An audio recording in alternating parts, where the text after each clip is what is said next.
हाय, hello, नमस्कार सर्वांना. शुभ सकाळ. आणि आज आहे मार्गशीर्ष महिन्यातला शेवटचा गुरुवार आणि तुम्हाला सगळ्यांना माहीतच आहे लास्टचे 3 गुरुवार देखील आपले खूप छान आणि मस्त गेलेले आहेत. सो हा आहे आजचा शेवटचा गुरुवार. सो त्याची ही सगळी तयारी. मी आजही सकाळी लवकर उठले होते आणि मस्त आज मी रांगोळी काढली होती. थोडी मोठी स्वस्तिकची. तुम्ही बघू शकता अशा प्रकारे अशी मी रांगोळी काढून घेतली आहे. मला कमेंटमध्ये नक्की सांगा माझी रांगोळी नक्की कशी दिसत आहे. आणि आज मी तुम्हाला सांगणार आहे मार्गशीर्ष गुरुवारचे महत्त्व. कारण मार्गशीर्ष गुरुवारची पूजा ही तुम्ही नेहमीप्रमाणे बघितलीच होती मागच्या तिन्ही व्हिडिओमध्ये. सो आज लास्टचा गुरुवार आहे, तर मी मार्गशीर्ष गुरुवारचे महत्त्व तुम्हाला सांगणार आहे. तर चला बघूया आपण.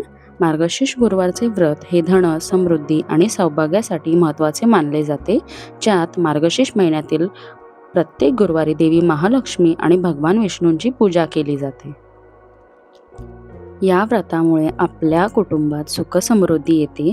महिला हे व्रत विशिष्ट करतात आणि यामध्ये घटस्थापना, पूजा, त्यानंतर कथा आणि दानधर्माला महत्त्व आहे.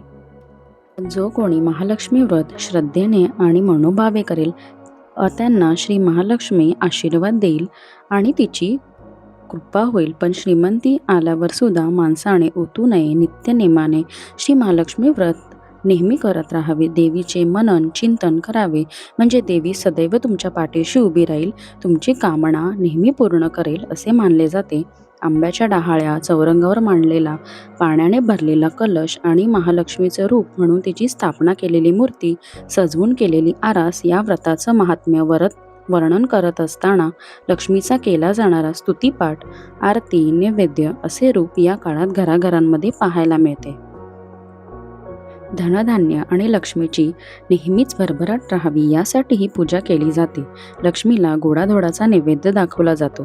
स्त्रिया मनोभावे लक्ष्मीची कहाणी वाचतात आणि शेवटच्या गुरुवारी म्हणजेच मार्गशीर्षच्या शेवटच्या पूजेच्या दिवशी उद्यापन केले जाते. या दिवशी हळदी कुंकू देऊन सवाष्णींना फळे आणि इतर वाण दिले जाते. या महिन्यात मांसाहार करणे टाळले जाते. संध्याकाळी गायीची म्हणजेच गोमातेची आपल्याला पूजा करून घ्यायची आहे आणि तिला नैवेद्य अर्पण करायचा आहे. व्रत करणाऱ्या महिलेने मनाने आनंदी व शरीराने शुद्ध असणे आवश्यक आहे. गुरुवारी व्रत करताना चित्त शांत आणि आनंदी वृत्ती असावी. सर्वांशी नेहमीच आपण प्रेमाने वागावे. काही कारणांमुळे गुरुवारी पूजा, आरती, कहाणी जर करणे शक्य नसेल तर दुसऱ्याकडून आपल्याला ते नेहमीप्रमाणे करून घ्यायचे आहे. उपवास मात्र आपल्याला स्वतः करायचा आहे. व्रताच्या दिवशी दिवसभर उपवास करायचा आहे व संध्याकाळी पूजा, आरती, कहाणी झाल्यावर श्री महालक्ष्मी देवीला नैवेद्य दाखवायचा आहे आणि नंतर सर्व कुटुंबासोबत आपल्याला नैवेद्य अर्पण करून स्वतःही खाऊन घ्यायचं आहे. व्रतामध्ये आपण फळ, दूध वगैरे हे सगळं खाऊ शकतो. आता व्हिडिओमध्ये मी तुम्हाला मार्गशीर्ष गुरुवारचे महत्त्व हे सांगितलेलेच आहे. आता अजून काही गोष्टी मी सांगत आहे. जसं आपण आता इंस्टाग्राम बघत आहोत, अनेक सोशल मीडिया आपण बघत आहोत, त्यावर तुम्ही नेहमीच बघितलं असेल की मार्गशीर्ष गुरुवारचे वेगवेगळे व्हिडिओज येत आहेत आणि ते आपल्याला खूप आकर्षक आणि अट्रॅक्टिव्ह दिसत आहेत आणि आपल्यालाही असं वाटतं की आपणही अशी देवी म्हणजे बसवली पाहिजे, असा साजशृंगार केला पाहिजे देवीचा. पण असं काही नाही आहे. आपल्याला जेवढं जमतं तेवढं आपण नेहमीच करावं. आणि तुम्ही बघितलंच असेल, साधी देखील आपण नेहमीप्रमाणे पूजा केली तरीही महालक्ष्मी देवी आपल्याला आशीर्वाद देणार आहे.